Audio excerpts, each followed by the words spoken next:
Hello guys, क्या आपने कभी सोचा है कि जब हम बहुत स्ट्रेस में होते हैं या किसी एक्सट्रीम सिचुएशन से गुजरे होते हैं तब हमारे ब्रेन में क्या चल रहा होगा। क्या ऐसा हो सकता है कि हम अपने ब्रेन के अंदर झांक के देख सकें कि वो ट्रॉमा में कैसे रिएक्ट करता है? तो इसका आंसर है यस। आजकल टेक्नोलॉजी के चलते साइंस भी काफ़ी आगे बढ़ चुकी है। जहां पहले साइकेट्रिक पेशेंट्स को सिर्फ बॉडीली सिम्टम्स देख के ट्रीट किया करते थे, अब टेक्नोलॉजी की हेल्प से वही सिम्टम्स को न्यूरोसाइंस की हेल्प से, पेट स्कैन, फंक्शनल एमआरआई की हेल्प से ये देखने में हेल्प होती है कि वो उनका ब्रेन कैसे एक्टिवेट होता है जब भी हम किसी टास्क में एंगेज होते हैं या किसी पास्ट इवेंट को रिमेंबर करने की कोशिश करते हैं। पहले सिर्फ ब्रेन केमिकल्स के बारे में स्टडी किया जाता था, लेकिन अब ब्रेन स्ट्रक्चर एंड इसमें होने वाले चेंजेस को भी स्टडी किया जाता है। ट्रॉमा के टाइम हमारे ब्रेन में होने वाले चेंजेस को देखने के लिए साइंटिस्ट ने डिसाइड किया कि वो एक स्टडी करेंगे जिसमें वो उन लोगों के ब्रेन को स्टडी करेंगे जिनको पास्ट इवेंट्स के फ्लैशबैक्स आते हैं, और ये पता करेंगे कि फ्लैशबैक आने पर ब्रेन के अंदर क्या क्या होता है। तो इस एक्सपेरिमेंट को कंडक्ट करने के लिए साइंटिस्ट ने अपने सब्जेक्ट्स, मतलब कि लोग जो पार्टिसिपेट करने वाले थे, उनको समझाया कि वो ट्रिगर फील करेंगे एक्सपेरिमेंट में। लेकिन फिर भी वो लोग सिर्फ इसलिए मान गए क्योंकि वो सोचते हैं कि अगर एक्सपेरिमेंट करने से डॉक्टर्स को कुछ भी नई चीज़ें पता चलेंगी और बाकी पेशेंट्स के ट्रीटमेंट में मोडेलिटीज़ में हेल्प होगी तो ये चेंज उन सब के लिए फ़ायदेमंद है।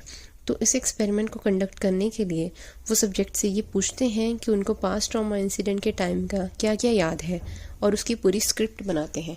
और साथ में ये भी पूछते हैं कि ऐसा क्या है उनकी लाइफ में जो उनको सुकून देता है, जिसको करके वो कंफर्टेबल फील करते हैं।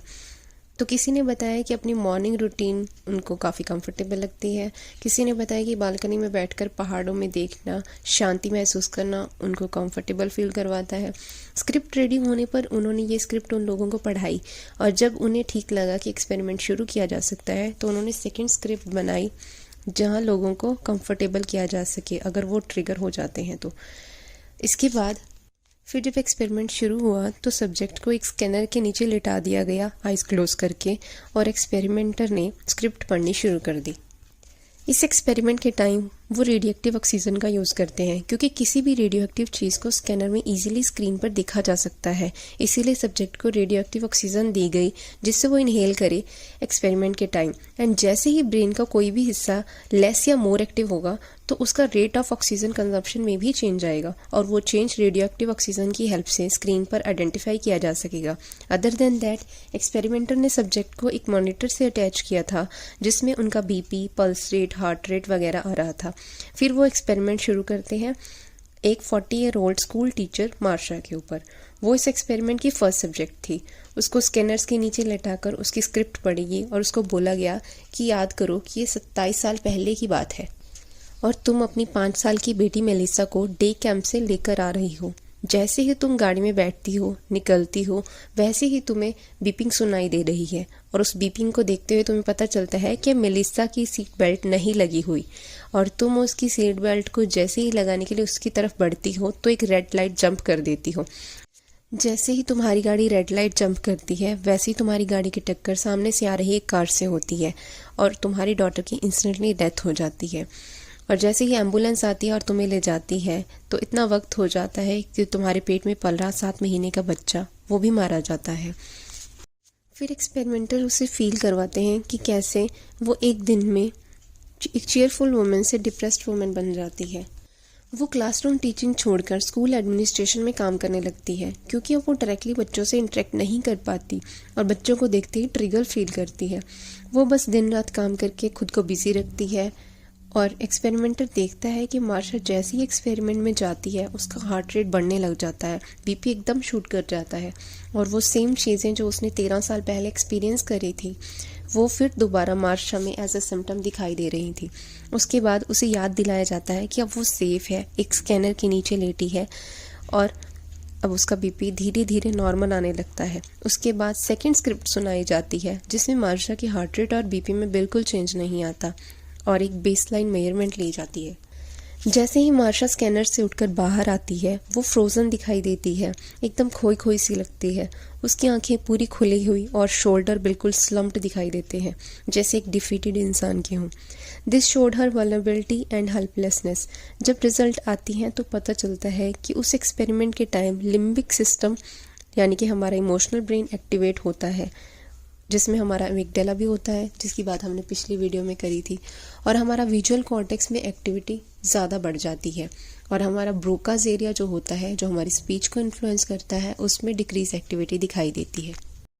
तो गाइस, अब आप सोच रहे होंगे कि विजुअल कॉर्टेक्स का हमारे ब्रेन में क्या काम होता है और ब्रोकास एरिया का क्या फंक्शन होता है। आइए मैं आपको बताती हूँ। जब भी हम कुछ देखते हैं तो उसका मैसेज जब हमारे ब्रेन को जाता है तो हमारा विजुअल कॉर्टेक्स सबसे पहले एक्टिवेट होता है। सिर्फ कुछ देखने के टाइम ही नहीं, बल्कि जब भी हम कुछ बहुत विविडली इमेजिन करते हैं तब भी हमारा विजुअल कॉर्टेक्स उतना ही एक्टिवेट होता है जितना कि जब हम कुछ रियल में देख रहे होते हैं। जब हम कुछ एक्सट्रीम फेस करते हैं तो हमारे ब्रेन का ब्रोकास एरिया में एक्टिविटी बहुत कम हो जाती है। उसी की वजह से लोग अपने साथ हुई चीज़ों को किसी को बता नहीं पाते, क्योंकि ये एरिया हमारी फीलिंग्स को वर्ड्स में कन्वर्ट करने में हमारी हेल्प करता है, और इसके बिना हम अपने एक्सपीरियंस को किसी और के साथ शेयर नहीं कर पाते। Trauma by nature drives us to the edge of comprehension, cutting us from the language based on common experience or an imaginable past. Of course, sometime later वो अपनी स्टोरी को शेयर करते हैं, वो अपने ट्रॉमा को बताते हैं, बट वो कभी भी अपने ट्रॉमा को कम्प्लीटली प्रेजेंट नहीं कर पाते, क्योंकि उन चीज़ों को बताने के लिए उनके वर्ड्स फॉर्म नहीं हो पाते, क्योंकि उस टाइम उनका ब्रोकास एरिया इतना एक्टिवेट नहीं था। साइंटिस्ट ने अपनी स्टडी में क्लियरली बताया कि जब भी ट्रॉमेटाइज लोगों को इमेजेस, साउंड्स या थॉट्स प्रेजेंट किए जाते हैं उनके प्रीवियस इंसिडेंट के रिलेटेड, तो उनका एमिगडाला एकदम अलार्म सिस्टम की तरह रिएक्ट करता है। लोगों को पूरा इंसिडेंट याद नहीं रहता, बल्कि उनका ब्रेन उसे फ्रेगमेंट्स में याद रखता है, जैसे इंसिडेंट के रिलेटेड कुछ साउंड्स, कुछ थॉट्स, कुछ फीलिंग्स, जो कि उन्हें बहुत विविडली याद होती हैं एज़ कम्पेयर टू उनका बाकी ट्रॉमा। तभी तो वो इमेजेस और साउंड से इतने ट्रिगर हो जाते हैं कि उनको पूरा ट्रॉमा दोबारा सुनाने की ज़रूरत नहीं पड़ती।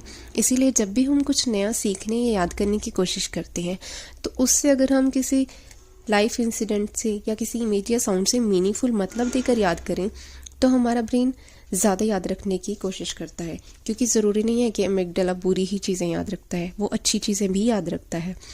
और साइंटिस्ट के रिजल्ट ये भी बताते हैं कि इंसिडेंट के 13 साल बाद भी सिर्फ इस फियर के एक्टिवेट होने से मार्शा में वो same stress hormone and nerve impulses activate हुए जो पहले हुए थे, क्योंकि मार्शा की बॉडी एकदम से फाइट और फ्लाइट मोड में चली गई थी। मॉनिटर ने मार्शा के अराउजल को रिकॉर्ड किया, जबकि मार्शा को अच्छे से याद था कि वो सिर्फ स्कैनर के नीचे लेटकर ये सब इमेजिन कर रही थी। तो आपने देखा फ्रेंड्स, इमेजिनेशन कितनी पावरफुल हो सकती है, स्पेशली तब जब उसके साथ हमारी इंटेंस फीलिंग्स जुड़ी हों। तभी कहते हैं कि अगर कुछ पाना हो तो उसे पूरी फीलिंग्स के साथ विजुलाइज करें शांत होकर, ताकि वो तुम्हारे सबकॉन्शियस में चला जाए। हमने ऑलरेडी अपने सबकॉन्शियस को बहुत ट्रॉमा दे रखा है स्टोर करने के लिए। अब टाइम है कुछ अच्छी चीज़ें स्टोर करने का, अपनी बॉडी को इंटरनली हील करने का, अपने फ्यूचर को अच्छा बनाने का, खुद को स्ट्रॉन्ग बनाने का। और ये हम तभी कर सकते हैं जब हम विजुअलाइज करें कि हम ठीक हैं, हम हील हो रहे हैं, और कोशिश करें कि जो भी ट्रॉमा हमारे साथ पहले हो चुका है उसे दोबारा रिलाइव ना करें, क्योंकि जितना हम उसको रिलाइव करेंगे वो उतना हमारे सबकॉन्शियस में स्टोर होता चला जाएगा, उतना डीप होता चला जाएगा। जैसे कि आप सबने सुना ही होगा कि हमारी बॉडी अपने न्यू सेल्स जनरेट करने में, पूरी बॉडी को न्यू सेल्स में चेंज करने में सिर्फ 11 महीने का टाइम लेती है। तो इसका मतलब ये है कि ट्रॉमा के टाइम जो आपकी बॉडी थी वो अब नहीं है, आपकी बॉडी चेंज हो चुकी है, वो खुद को हील करने की कोशिश कर रही है। आप जैसे ही ट्रॉमा रिलाइव करते हैं, आप अपनी बॉडी के सेल्स को दोबारा वो मेमोरी दे रहे होते हैं जिससे आपकी बॉडी भुलाना चाहती है। इसीलिए फ्रेंड्स, मैं चाहती हूँ कि आप उन चीज़ों को दोबारा रिलाइव ना करें, उनको दोबारा इमेजिन ना करें, उनके बारे में ना सोचते रहें, क्योंकि जितना आप उन पे ध्यान देंगे उतना ही वो आपके सबकॉन्शियस में डीपली स्टोर होती चली जाएंगी, और उनसे हील हो पाना, उनसे उभर पाना आपके लिए उतना ही मुश्किल होता चला जाएगा। उसकी बजाय आप इमेजिन करें कि आप स्ट्रांग बन रहे हैं, आप हील हो रहे हैं, आप अपने फ्यूचर और गोल्स की तरफ बढ़ रहे हैं। जो चीज़ें आपको पास से जोड़कर रख रही हैं, आप उनको पीछे छोड़ते जा रहे हैं, और जो भी आप अपनी लाइफ में पाना चाहते हैं उसको विविडली इमेजिन करने की कोशिश करें। दिन में चाहे 5 मिनट के लिए ही सही, लेकिन आप रोज़ करके देखिए, आपको अच्छा लगेगा।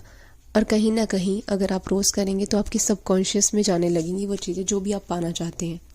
सो फ्रेंड्स, आपने देख लिया कि हमारा ब्रेन कितना पावरफुल है। रियलिटी जानते हुए भी वो अपनी इमेजिनेशन पे, जो भी हम सोच रहे हैं उस पर इतना बिलीव कर लेता है कि हम उसे कुछ भी करवा सकते हैं, लेकिन हमें उसे कंट्रोल ही नहीं करना आता। इसीलिए आप प्रैक्टिस करें अपनी मेडिटेशन में, अपनी विजुअलाइजेशन में, कि आप जो पाना चाहते हैं सिर्फ उसको विजुअलाइज करें।